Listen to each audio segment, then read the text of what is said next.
started. So I'm Susie Ellis. I'm in Florida. I head up the Global Wellness Summit and the Global Wellness Institute. And in just very short time, I'm going to introduce Nancy, who's moderating this masterclass, wellness masterclass with John Wood and Amy Powell. The title is Turning Adversity into Action, Operation Mask Lift. And I'll just mention that the last time I saw John was in Singapore at our Global Wellness Summit, and you were on stage, and your title of your talk was The End of Illiteracy, We Can Do This. It just shows that you do big things. But I have to say, if you're working with your wife this time, I have a feeling, because I'm a big believer in collaboration, it's even more successful and more fun. So over to you, Nancy. She's our executive director and creative director of both the Global Wellness Institute and the Global Wellness Summit. And she gets the credit for the success of that Singapore Summit, which if some of you I know who are on were there, it really was a special event. So thank you, Nancy, and over to you. Thank you, Susie, and welcome everybody from all over the world. Thank you, John and Amy, for letting us be your after dinner activity. Appreciate you being up late in Hong Kong for this. Couple of quick instructions regarding the Zoom call and the way we do this. Beatrice will keep you all muted. We're gonna have a very big group, and it's necessary for the quality of the sound to keep everybody muted so we can hear our guests. If you want to see everybody on your screen at once and several pages of screens, go to the top right of the Zoom window and choose Gallery View. If you prefer to see John and Amy up close when they're talking, same area on the top right, just hit Speaker View. And to see all of the people that joined this call, in the middle of the Zoom window on the right, there's an arrow, and it'll take you, right now there are 4 pages on my screen. It'll take you through and you can see all your friends who sign in from all over the world. We're going to encourage you in the chat window, bottom center of the Zoom window, there's a chat button. It's already open, lots of people are posting, but that's where we would like you to post questions that you might have during John and Amy's presentation. We're gonna get to as many of those questions as possible. I'll be watching them, Susie will be watching them, we'll aggregate them, and we'll pull them together. So without further ado, it's my honor to introduce John Wood and Amy Powell. John's the founder of Room to Read. It's a global nonprofit focused on literacy and gender equality in education. He's the author, most notably, although a lot of books, Leaving Microsoft to Change the World. He's an advisor to the Clinton Global Initiative and a fellow at the Aspen Institute. And not incidentally, as Susie mentioned, he spoke at our Singapore Summit. He also won an award from us. Amy Powell is an entrepreneur, a veteran hospitality executive, including a leadership position at Four Seasons Hong Kong, and she is also a wine connoisseur, so likely that was part of dinner before this. She's turned that particular passion into a business called Toast with 2 S's, and we'll send you links to all of that when we send you the follow-up email. I'm not going to take up any more time with their long and impressive resumes, because they're here to talk about something very important they're doing now together, Operation Mask Lift. And they're a dynamic duo. They work on a global scale at a time when action is very, very much needed. They'll speak for a while and tell us what they're up to, and then take your questions. John and Amy? You got to unmute, bottom left. There you go. Sorry, so much for instilling a real sense of confidence in your presenters. I wasn't sure if you had muted us or if I had muted us, but now I know. We thought we would tell a bit about Operation Mask Lift, then pause for a first round of questions, and talk a bit about the lessons we've learned from it, and then pause for a second round of questions. We think that usually dialogue is more interesting than monologue, and I know Nancy's going to be watching the questions that pop up online. We thought what we'd do is first maybe start by just giving you not our bio, like where we went to college or whatever, but just who we are as people. And then get into a little bit of the origin stories of Operation Mask Lift, and then how it's taken off, excuse the bad pun, and then where we're going to go from here with it. So Amy, you want to go first? Yeah, well, Nancy already did such a good job. I don't even need to talk about what I do for work, but as mentioned, I'm a wine entrepreneur now and have a long career in the hospitality business, both on the hotel side and the food and beverage side. But I'm from a small town in California. Both my parents are educators. So I really come from a middle-class background with a strong sense of, I think, a moral compass and a desire to give back, which definitely plays into what we're doing today and what we're here to talk about today. And similarly, I'm from a small town, middle-class kid, benefited greatly from having a public school system, a public library system. Until I went to graduate school, I'd never had a day of private schooling. Did Microsoft for about 8 years, and I've now done Room to Read for 20. The 20 years of Room to Read have been much less financially lucrative, but in terms of my karma points, have been absolutely incredible. I was thrilled to meet so many of you. I've seen a lot of familiar faces popping up. I would say about the two of us, we both love doing good for the world. Both love running, hiking, the outdoors, travel, reading, food, wine. We feel so blessed in our lives that we've really won the lottery of life, being born in situations where we can make the most of it, get good educations.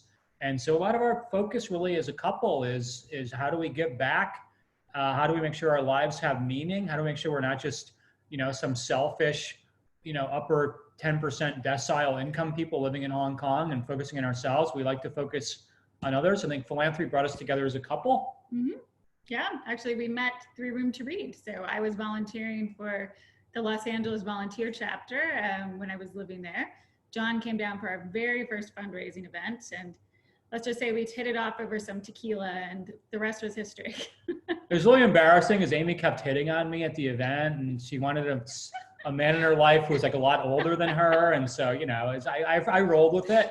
But anyway, no, we've been together now for over 10 years. We lived in New York for a number of years. We've lived in Hong Kong now for about just over 6 years. Amy's pregnant with our first kid, so she's been doing all the Operation Mask Lift. Congratulations. While also dealing with first trimester and second trimester and all that, but that's part of what makes Amy Amy, is there's never an excuse. She's going to get things done.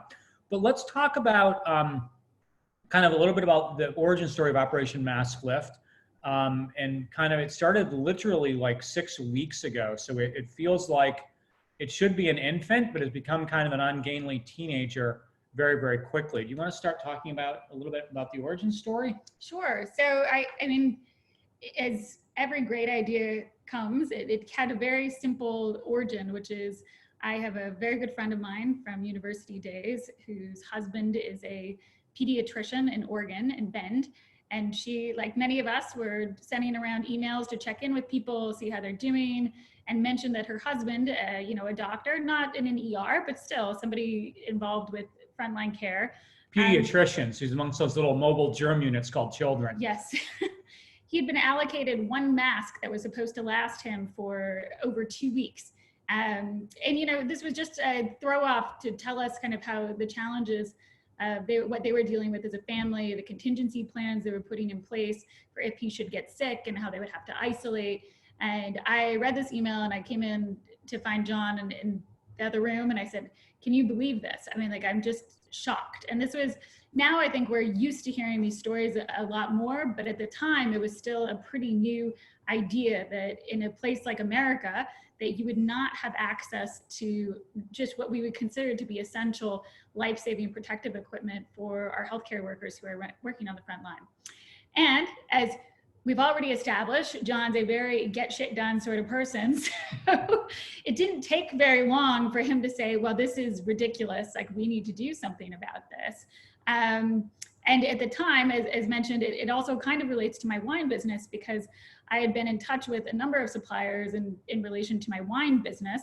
And as China was coming back online after, it was over a month of very strict lockdown, a lot of these manufacturers who are working in various kinds of production were actually retrofitting themselves to start producing masks. So I've been starting to receive messages from manufacturers in China saying, hey, we hear you don't have masks in Hong Kong. Do you need masks? We can get you masks. And I said, hey, John, we actually might have access to masks. Like, should we try to do something? And maybe you want to take it over from here. Well, meanwhile, also I'd heard from a friend of mine living in Tokyo, who's originally from Chicago, that his sister was in an ER and she was told that there were not enough masks to go around. So doctors got masks, but nurses should bring a bandana. So it was like BYOB, bring your own bandana. And we're just like, this is ridiculous. Like, I mean, I lived in Chicago for 5 years. I love Chicago. I went to graduate school there. And not that that matters, a life is a life, but we're like, this is like ridiculous. And to be clear, like neither of us is looking for a project. Like Amy's got her wine business that she's launching in the middle of a pandemic in Hong Kong.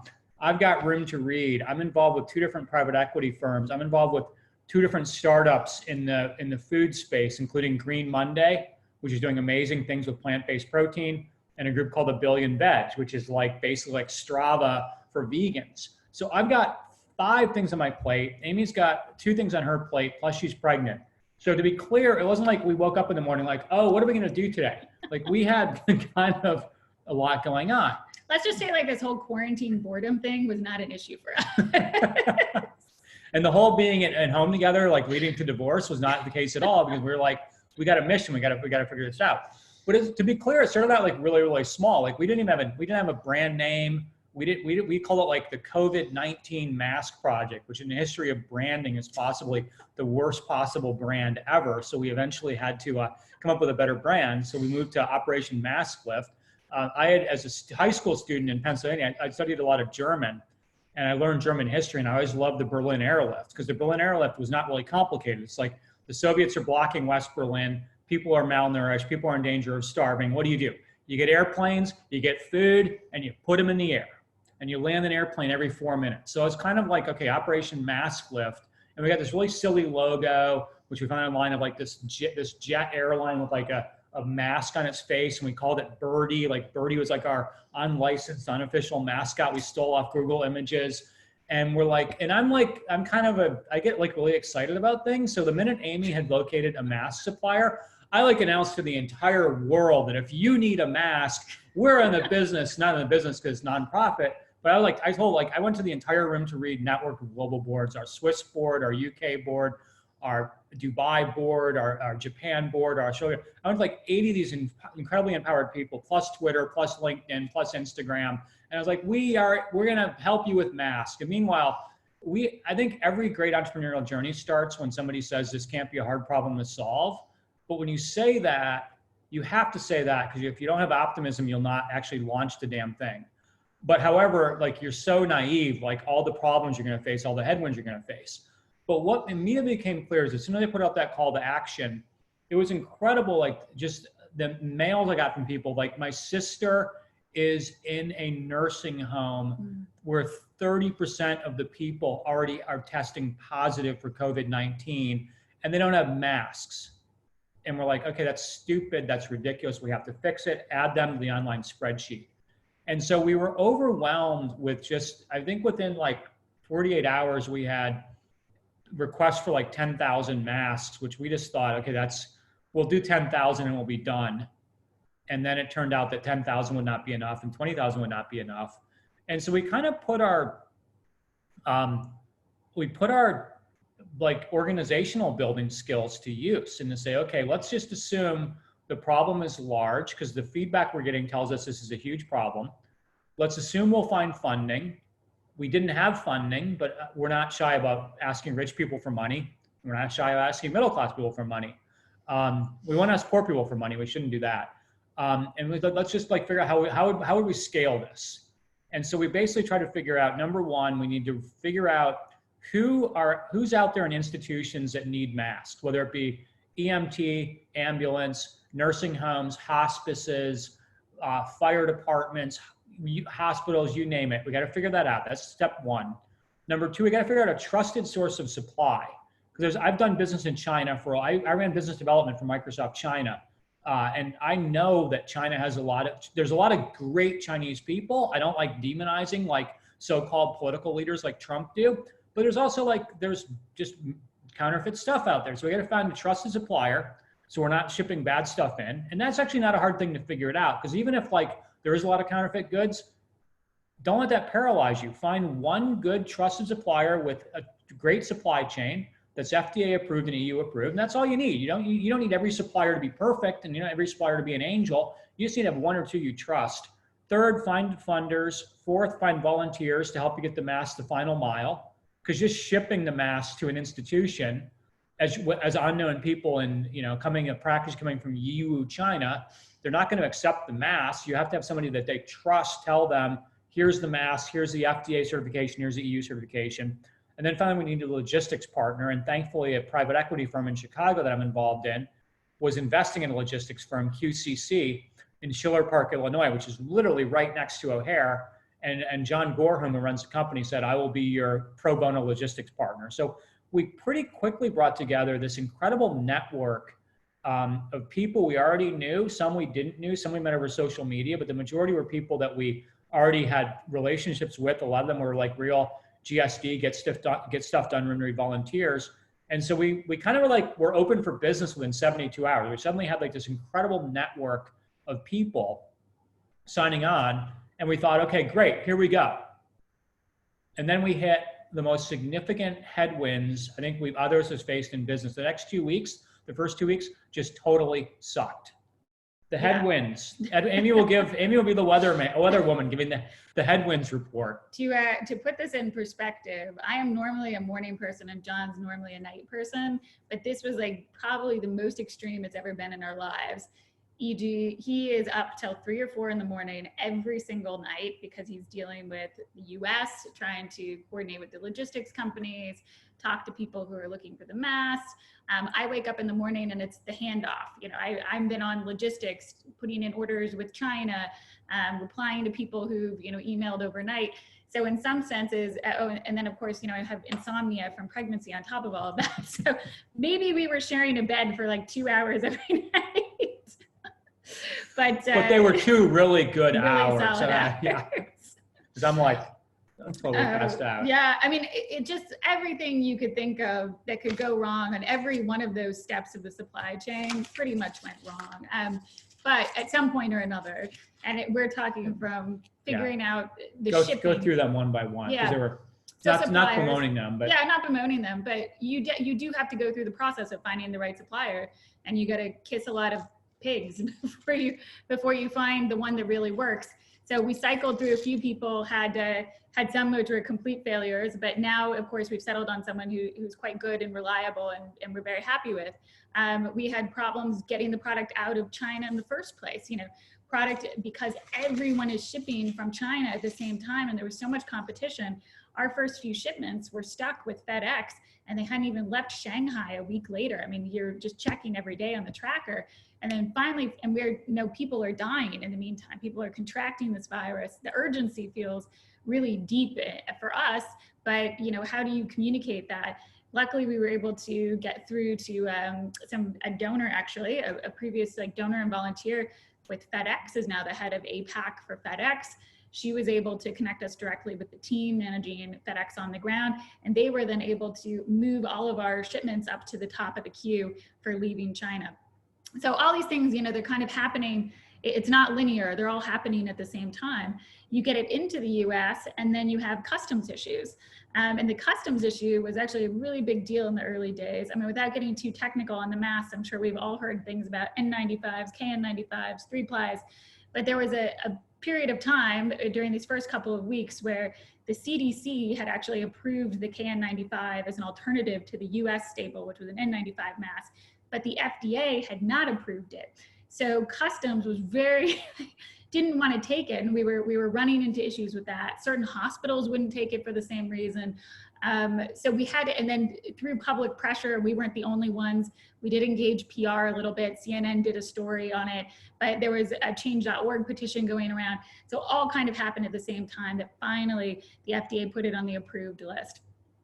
And then we eventually, you know, kind of defeated the headwinds, but let me just share a screen really quick and kind of tell you what motivated us to get through the headwinds. Not sure, I should have practiced this. How do I get to? Bottom center of the Zoom screen, there's a green arrow. It says share screen. Yeah, and I'm then clicking it on that, brings up your desktop and then click on what you want. Oh, so you need your desktop. Open it on your desktop. PowerPoint. Got it. Hold on one second. Sorry. Maybe we don't show photos. I should have practiced this, but we just had some photos of, can you see it now?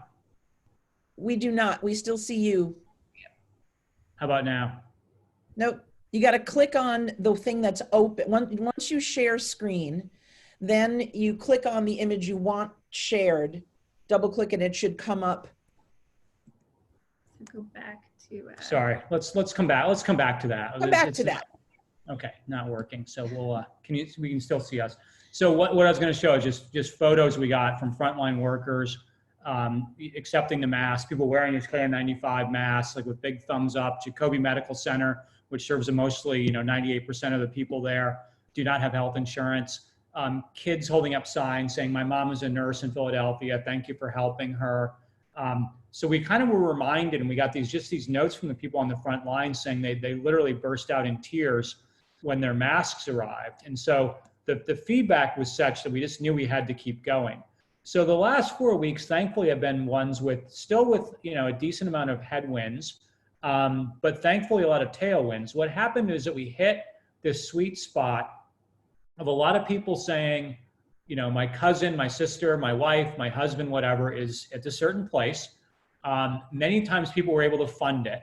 One thing that was with funding that was interesting for us is that institutions, like healthcare institutions, were completely not prepared for this, because the way they acquire or the way they procure is totally not going to work with a Chinese supply chain where you have to pay 100% cash up front, and where you're not allowed to do due diligence. You just basically have to take it on faith that you've done your due diligence.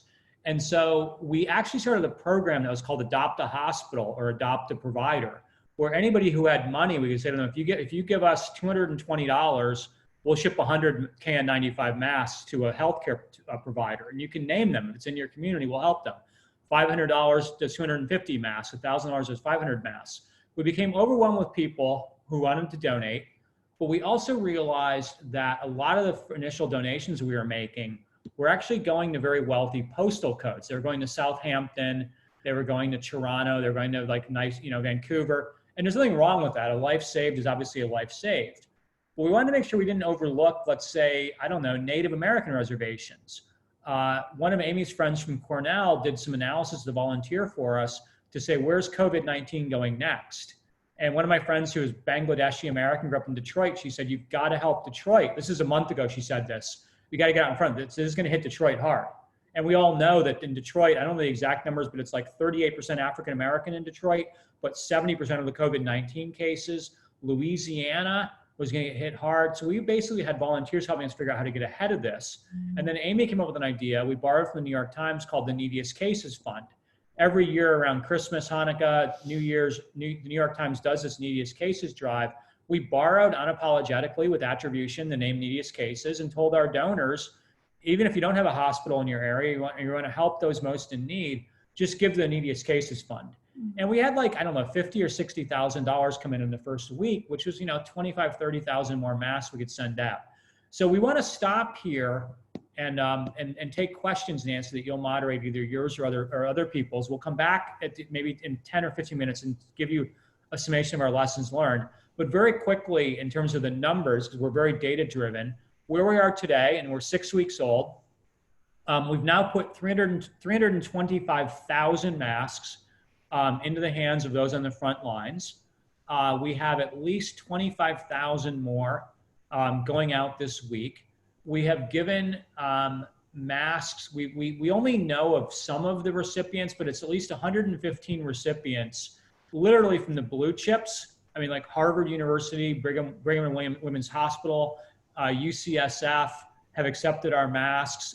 Rush University Medical Center in Chicago.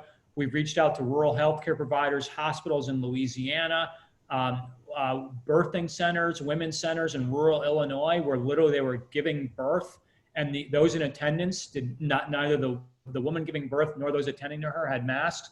The Navajo Nation, the Hopi Nation, the Apache Nation, we've reached out. They all have our masks now. So we're really proud of how far we've gone. We're scared about the fact that we're not going to work ourselves out of business anytime soon. If you look at the heat map of where this is going in the next couple of weeks, and this is not just, I always want to be clear, it's not just an American, I know we have a lot of international people on our call, and I've spent most of my professional life living overseas. We have helped, we're shipping to Bangladesh. We have shipped to hospitals in Barcelona. We've had a number of volunteers now in the UK get behind this.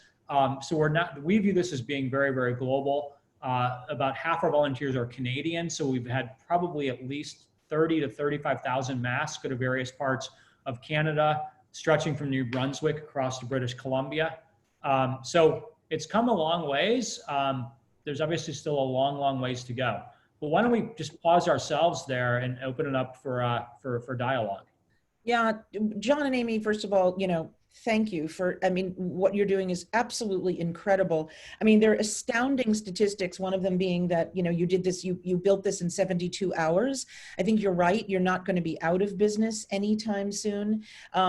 People are, posting questions about various, countries and, rural parts of Texas, and what about Africa, and what about gowns, and, all of the things that we hear about all the time. And wonder how you make those decisions. You're asking people to step and kind of adopt a place, suggest to you places in need, and support those places on a grassroots level, right? If I said to you, there's a nursing home in Connecticut, they need masks, then I should step up and say, I'd like to nominate that place to receive masks. People want to know how to help. How do you marshal all of that? And is it just the two of you doing this?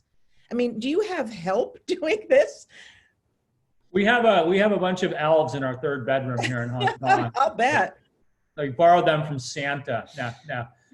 It might be good to talk about the personnel, because while but Amy did an amazing job. For example, Nancy, you mentioned rural Texas. Talk about Joe and Karen and some of these amazing volunteers. Yeah, not everyone has. It's funny, we talk about like a lesson learned we'll get to is don't be afraid to borrow from other places in your life that have great ideas. So, within our work with volunteers, we'll often say that, not everyone can give money, but most people can give one of three things: time, treasure, or talent. And so we definitely have people who want to get involved who can't necessarily donate so much money, but they said, hey, how can we actually help you on the ground? And, frankly, John and I because we're dealing with all these logistics issues, we didn't have a lot of time to sit down and do the research to try to be like, how do we do outreach and try to get out ahead of this? So we have a few key volunteers, two here in Hong Kong, one who's based in Texas, and they've just went to work both scouring everything from scouring media articles, because obviously the media has been covering the shortage of PPE quite extensively, to say like, okay, if it's Jacobi Hospital, if it's Mount Sinai, if it's there's so many. Brookdale Jewish Hospital. Right. They would actually do the outreach to these hospitals and say, hey, we have access to masks. Is there someone we can connect with? I will say there with a caveat that for the most part, we are not donating directly through the hospital administration. Unfortunately, there still can be a lot of bureaucracy that kind of gums up the works there. So more often what's happening is these volunteers are helping connect us directly to individuals who work at these institutions. So the doctors themselves, the EMTs, the nurses, and so then they're able to do a handoff. We get the product to a volunteer who's on the ground. That volunteer then gets the product to the individual, who then takes the donation directly to the hospital, and we can just bypass all that bureaucracy completely. I think that's a very important distinction, because I know other people who have tried to get masks into this country to get to hospitals and have been absolutely stuck in government bureaucracy, in shipping bureaucracies, in just, layers and layers and layers that stopped. And it's such an urgent need. It's not like you can wait 6 months to get these across any borders. No, yeah. And with no offense to our governments, I'm not going to call anyone out specifically, but it's great when you hear these commitments to say, buy $4 million worth of masks. You're going to put together a consortium of Northeast states to start buying PPE together. Frankly, that should have happened 6-8 weeks ago, not now. But even then, they have to work through the entire supply process that we've already gone through in the next few weeks. Just making a commitment to buy $4 million worth of masks, that doesn't— 4 million masks. Yeah, 4 million masks doesn't tell you when those masks are actually going to arrive. And in the meantime, the need is still there. So, I think some of these institutions or governments are kind of looking at it as an either or. You've got to go through this process, but then what happens with the needs right now? And that's where we're actually able to fill in some of those gaps. And just to add to that really quickly, Nancy, what we've said to everyone who asks for help is we said, there's one way we work, and that's we have this warehouse in Chicago that's donating its space and its people. So rather than putting a bunch of FedEx packages out of Yiwu, China, 100 here, 200 there, 300 there, would not be efficient economically. And a lot of the masks would probably not make it because if I'm shipping masks to Susie Ellis, she may not know how to get them through customs or how to receive. So we basically got the warehouse. So we send a warehouse in Chicago 25,000 to 50,000 masks at a time. They have to just clear customs once in China, once in the US, which is still really complicated and it can be a pain in the butt, but it eventually happens. And then the warehouse in Chicago breaks that shipment down from 25,000 to 100 boxes of 250 or 50 boxes of 500 and can then FedEx them to Calgary, to Saskatoon, to London, to Barcelona, et cetera. So we have a very efficient supply chain. And then Nancy, to your point about if somebody has something they want to adopt, we have this adopt an institution model where someone says, my sister works in a hospice in Grand Forks, Nevada, or North Dakota. Sorry, where's Grand Forks? Let's call it North Dakota. We basically say, great, we can ship them masks. If you don't have any money, we can ship them 100 through our Neediest Cases Fund. But if you can fundraise, you do have money, then we can ship them more. And we try to be very clear also. I've always said in my history of Room to Read, no money equals no mission. So we have to be very clear. We have people who, from rich zip codes, rich postal codes, who've asked us for 1,000 KN95 masks. We've had to say, look, we want to help you, but let's face it, you live in a very wealthy postal code. So if you want 1,000 masks, we need you to send us via PayPal $2,200, $2.20 a mask, a very transparent model. And if you want, please add on to that, because if you can add on some extra money, then we can send masks to the Plaquemines Hospital in rural Louisiana, or the Hopi Nation or the Navajo Nation. And one thing that's been really encouraging is we had one corporate, a real estate investment trust called Green Oak Bentel, that wanted to buy 50,000 masks for their employees around all across the world. And as a thank you to us for brokering the deal and connecting with a vendor, they gave us 25,000 additional masks to allocate as we saw fit. So there's a great example of a corporation. A private equity firm in Chicago said to us, we're going to buy 100,000 and we're going to tell every single hospital. This was like 5.5 weeks ago. They went to every hospital in the Chicago area and said, if you need KN95 masks, they're on us. So here's a private equity firm whose investments are probably tanking. They're watching the markets go down, down, down, down, down. But their first instinct was, let's spend $250,000 on 100,000 masks to be able to tell every hospital in the Chicago area, we got you covered. This is one less thing you have to worry about. So we've seen a lot of the best of humanity. If I take a few more sips of wine, I can also tell you some of the worst of humanity we've seen. Well, we'll stick with the best of humanity right now, okay, if that's okay. How are you going to keep up with what must be an extraordinary demand for this? I mean, is your supply chain, solid enough that there are, 150 people on this call, half of whom may reach out to help adopt a facility near them, can you keep up with what has to be a demand that shows no sign of stopping? I don't know. We don't know. We're not going to prematurely declare failure. Yeah. We will not prematurely declare victory. We will not prematurely declare failure. Like if shipping 100 masks to somebody helps to save lives, helps to save one life, then was it worth staying up until 3 a.m? Yeah. Like what else are we going to do with our time? What I would say though is that what we ask people to recognize is we have a certain way of working, and that way is very efficient. And what we're asking people to do is please don't get us to deviate from our way of working. And one of our ways of working is we want to do this at scale. If we're going to get to 1 million masks, it can't be, hey, I'll send you $10 and please send me 5 masks for my mother's nursing home. Like that's something people should we're all talented, well-connected people. We should be able to do that. And we're also asking, like, please help us not just solve your problem, please help us figure out how to solve other problems. So for that wealthy donor, and there's a lot of them that have been absolutely fantastic. We had a friend in Tokyo who just said, thank you for helping my sister. And I'm gonna give you, I won't even give the number, I don't want to intimidate anybody with the number, but he just gave us a big amount of money and said, go crazy, like send masks wherever they're needed. We do have volunteers who can help us. So as somebody emails us, and my email, I'm sure you're going to share it, but if somebody else says, write it down now. It's John, John, at johnjwood.com, john@johnjwood.com. Requests come in. we answer every one of them personally, but quite often we hand them off to one of our volunteers to try to figure out what can and cannot happen. And we get a lot of questions where someone will say, can you ship to Pakistan?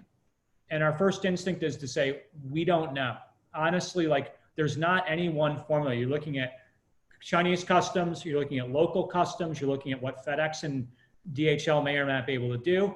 So quite often it's not a simple yes or no answer, but our answer is always, let us try to figure out, because if there's a chance to save lives somewhere in the world, that's our business. We're in the business right now of saving lives without being too grandiose. That's what Operation Mask was No, about. that is what you're doing. Susie, you have a question? Yes, and I know I'm sure that at the end we will get all the information on how we can help, and I see one question which I think is a very good one. Is there a website? Can people use PayPal there, etc.? But before we get to that, my question: can you give us a little 101 on masks? I know that my husband has ordered masks online. People have shipped me masks. So I have all these different masks, and I don't really know, are they all good? I mean, is it okay to wear certain ones? I know hospitals have certain, criteria, but can you just help us understand a little bit about masks in general? And in particular, our industry is also looking at, when people go back to work, especially in spas and so on, will they be wearing masks? Well, a lot of them probably will be. So 101 on masks, maybe? Yeah, let me handle the first part of the question, Susie, and Amy will handle the second part. The first part of the question is, it's probably way too complicated to try to explain it right now, especially as I believe in always being clear about what you are and what you're not. And we are not experts, and we're not pretending to be experts. The Center for Disease Control at cdc.gov has written an incredibly useful primer on masks. My one piece of advice is don't be scared. There's a lot of bad information out there, and there's no doubt there's counterfeit product. But there's a lot of good information on the CDC website.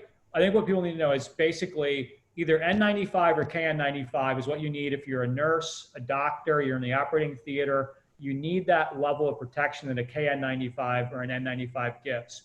If you are a taxi driver, a receptionist, a janitor, you can go for a 3-ply.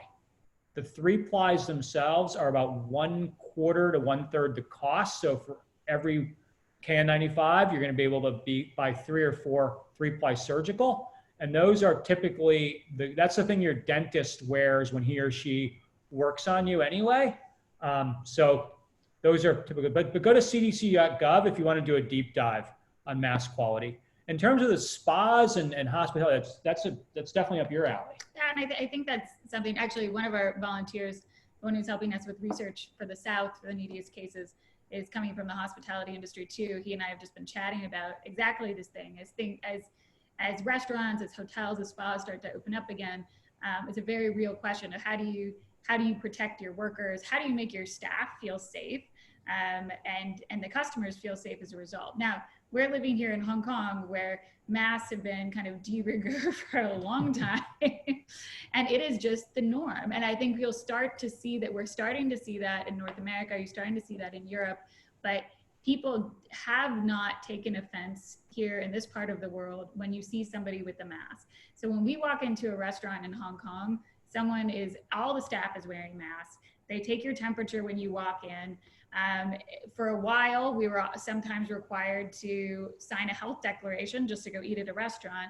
But you know what? As a guest, you don't mind that because it's an indication that the restaurant or hotel is taking care about your protection and also that they're taking care of their staff.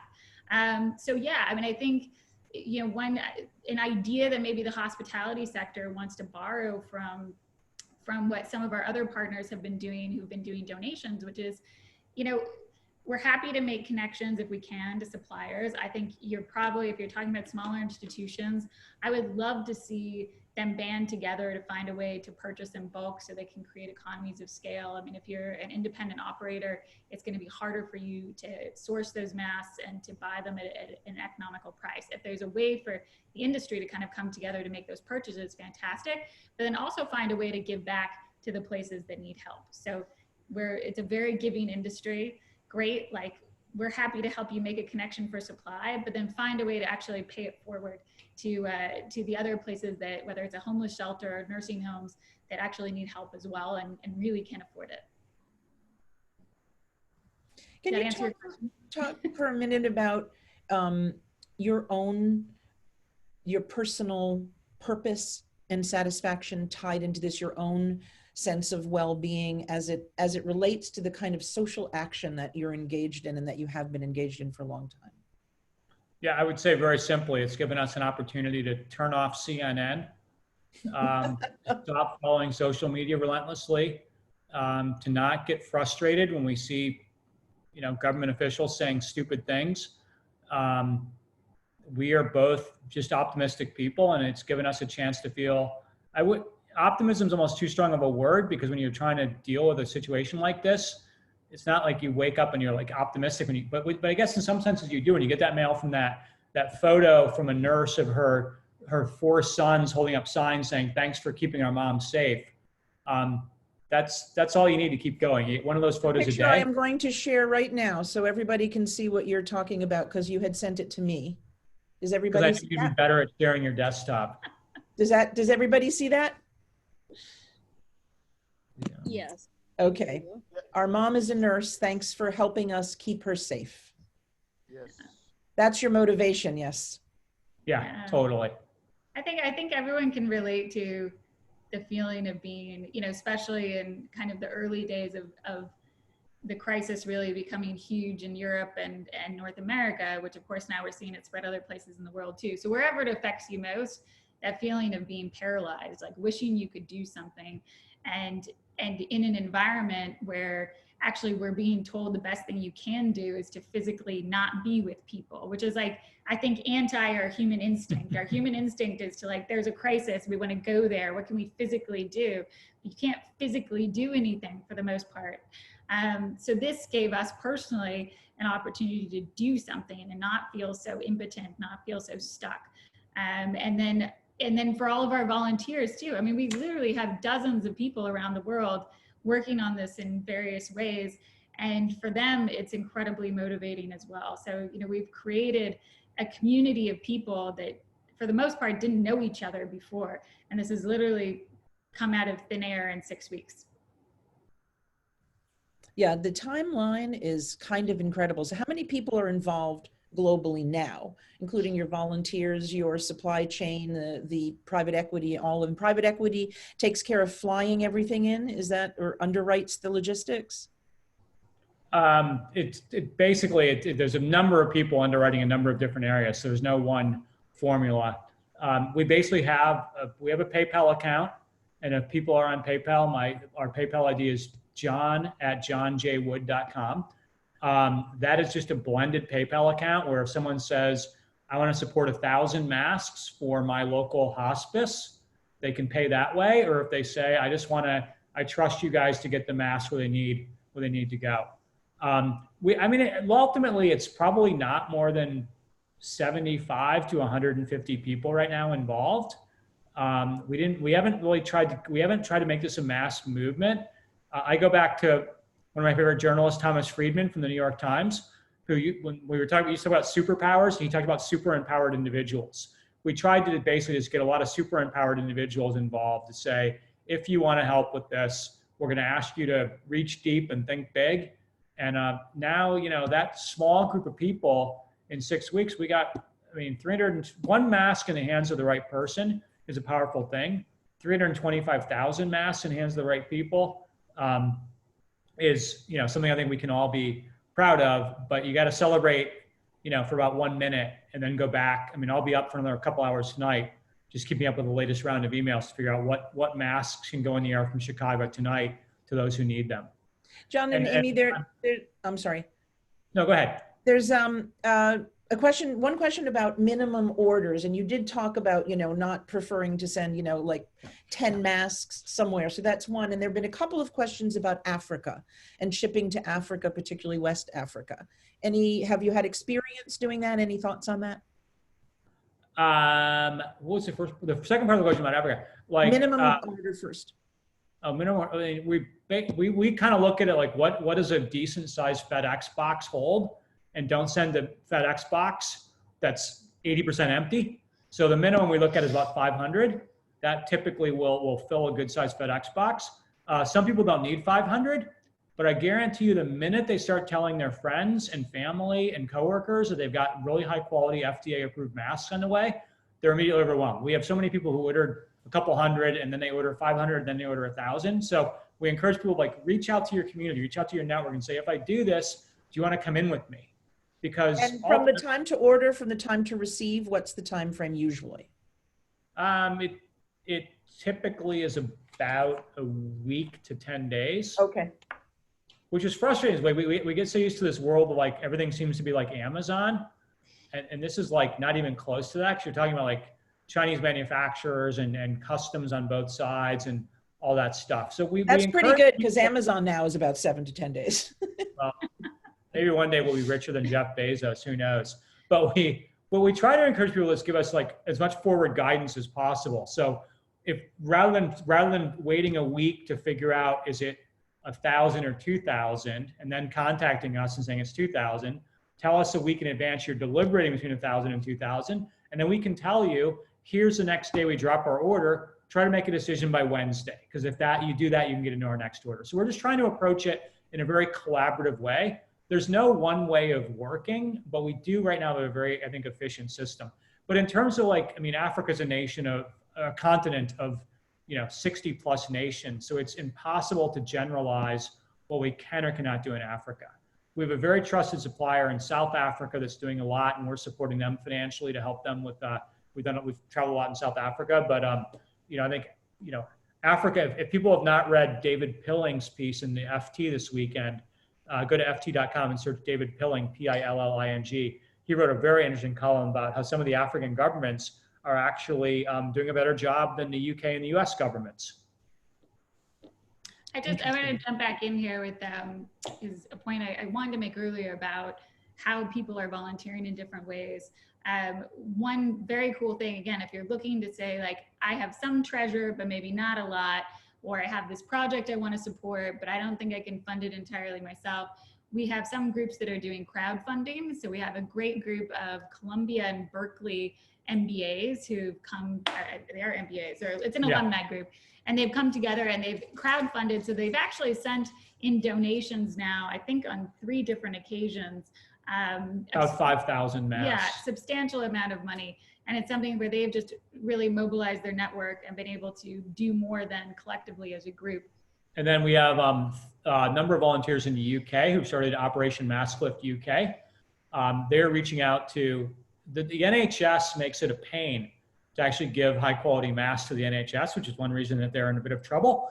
But there's a lot of hospices, nursing homes, community centers, ambulance departments, fire departments that they're reaching out to. And so if people in the UK on this call want to get involved, we can connect you up with Catherine and Louise who run Operation Mask Lift UK. And again, my email is john@johnjwood.com. John and Amy, what can the wellness world do? What do you need, and how do you see you met a lot of people in Singapore, John, and Amy, you were tangentially involved because you and I were connected before John won his award. What is it that we could do as an industry, do you think, to help fuel what you're doing? 90-minute massages at this point. Soon. No. Well, what you take that one? I'm kidding. Sorry. I think it's, like we said, time, treasure, talent. So if you've got, and it's interesting because obviously I have a lot of friends still in the industry, and here in Hong Kong, as in many places in the world, spas have been shut down for a while. They're just reopening on Friday. Thank God, we're so excited. But, we had all these hotels are trying to figure out what do you do with all the staff who's suddenly idle and you don't want to lay them off. And I think, there's things you can do, whether it's helping us or helping your local community. Do a drive, make your destination a donation source. People, I think we still have this fundamental desire to physically be involved with something. And it's whether you're doing it because you're doing outreach to your customer base, because we all should be communicating a lot with our customers right now. I mean, this is what they want to hear. They want to hear how you're staying safe, how you're keeping your customers safe, how you're keeping your staff safe. So as long as you're doing that outreach, find something that you can do in your community or on a global scale and communicate that too. And I think you'd be surprised how much you can engage, and you're going to engender goodwill with your customers that way on an ongoing basis. Anything you'd add to that? No, I would just add to that, just think bigger. Whatever idea someone has in this call right now, that's great. You have an idea. Just think bigger than that. Think about who else is in your community, your country, your network. So one of our biggest Operation Mass Lift recipients started out giving us $10,000 and donating the mask to his local EMT, ambulance, fire, police, etc. And then the more he thought about it, the more he realized that he had an entire network of people that he knew. And he said, hey, I'm working with this group called Operation Mass Lift. They're not in this for the money. There's zero overhead. Nobody's being paid. They're doing masks at cost. And next thing he knew, he had enough money that came in for him to have his network then did 20,000 additional masks.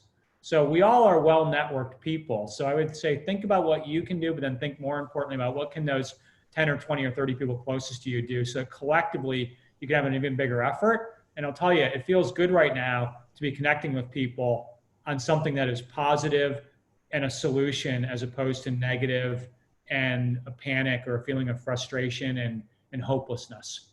And I would just put it out there, like and everyone I'm sure that's on this call has their communication strategies, and I'm coming from a communications background.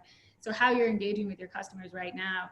I mean, imagine if you have to be silent because you're in New York, or you have to close down because you're in New York, you're in San Francisco, you're in London. And what do you want to do? Do you want to be like completely incommunicado for 2-3 months until the government says, hey, you can open back up again? And then the first communication you send to your list is, hey, we're open, come back and get a massage. Or do you want to be in touch with them on a regular basis and say, hey, we want to keep our staff engaged, so here's what we're doing, we're raising money, let us know if you want to get involved.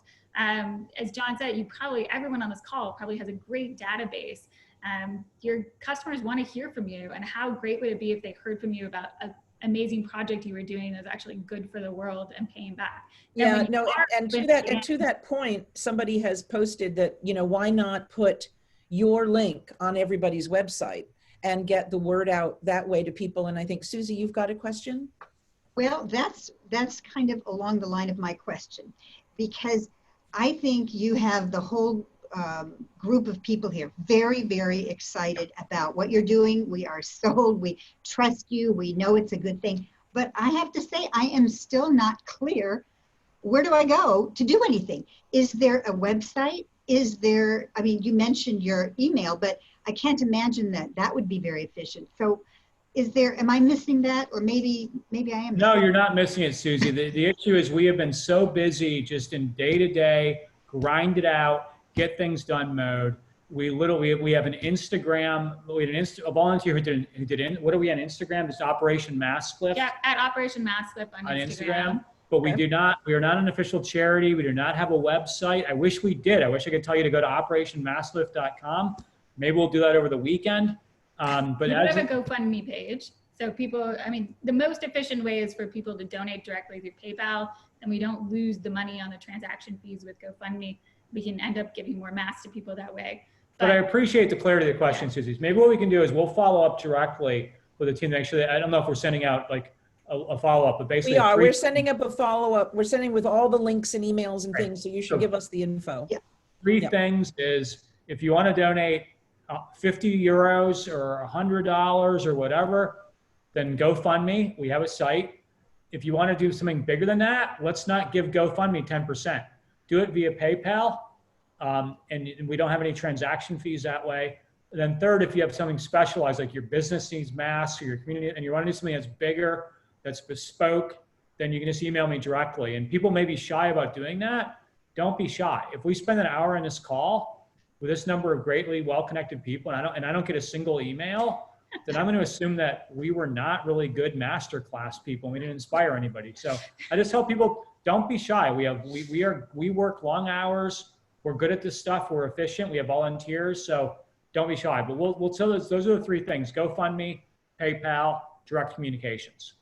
Okay, very good. Thank you, John. And one thing we have been pretty good at is being organized. So I know that Nancy is going to talk with you, and we will get this to a place so we can let everybody on the call know. Maybe we can put something on our website.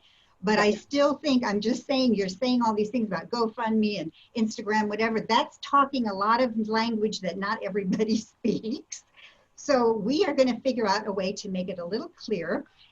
And let our database know and let everybody on this call know. And Nancy, I know you'll do that. Yes, there's no question that when we follow up, not only will we follow, don't worry about writing down John's email and all this, we will send all of that information. We'll also attach a whole bunch of those pictures of what inspires John and Amy to be up 24/7.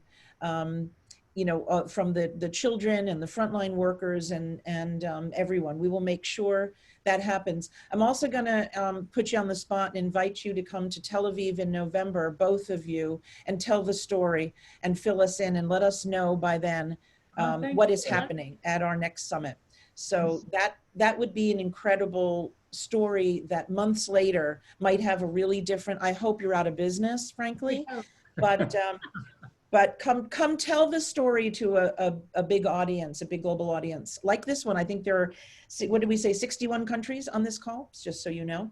And we have, excuse me, we have had the request for your wine, Amy. Yes, we're going to put that, that's also a link we're sending. So we're going to send the link to your wine because now people are very curious. My goodness, you're doing this wine company. So, you know, we'll share that information too.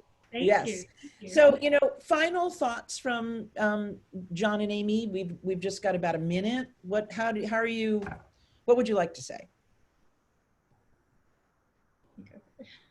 Look, I think that this is a historical moment, and one day we're all going to look back on this period and ask ourselves, what did I do? Was it enough? Was I bold? Did I take risks? Did I think big? Those are questions we're all going to ask ourselves in retrospect. And so when the time comes to ask ourselves those questions, let's have good answers. And if your answer is only, I made a dent on the sofa and I binge watch Netflix, I don't know if you're going to feel that good about yourself. So maybe we can help people find a way to feel a little bit better. But I also would add in, my final thought, Nancy, would be that not any one of us can do everything, but if we all band together, we can do amazing things. So if I go back 20 years to the founding of Room to Read, and that first little library with 6 donkeys with 3,000 books in Bahundan in Nepal, and now we have 38,000 libraries serving 20 million kids in 17 countries. I don't think Operation Mask Lift will go on that trajectory because Operation Mask Lift should eventually work itself out of business. But on this or any other issue related to COVID, whether it's this issue or others, let's just recognize that action feels a lot better than inaction. And there's a lot of reasons to be paralyzed by this, but those who need us, especially frontline healthcare workers, don't want us to be paralyzed. They want us to be in get shit done mode. Well, thank you both. You're going to have quite a story to tell your child one day about what you did, and it wasn't a dent on a couch or binge watching Netflix. And we appreciate everything you're doing. And Beatrice will unmute us all so we can give you a global round of applause. Thank you. Namaste. Thank you so much for everything. Thank you, John. Thank you, Amy. Thanks, everybody. Thank you. Everyone.